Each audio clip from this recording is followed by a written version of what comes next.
In Windows 10, to save the disk space, you can clean junk files. Let's see how to do it.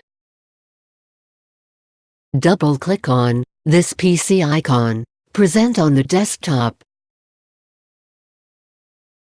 Select the drive in which you want to delete junk files. Right-click on the selected drive and choose Properties. Click on Disk Cleanup.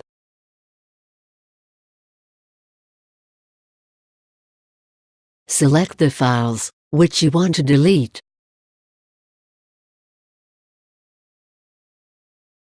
Click on OK.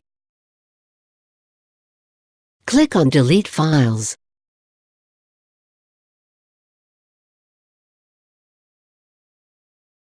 Click on OK. Now, the junk files are deleted from your PC.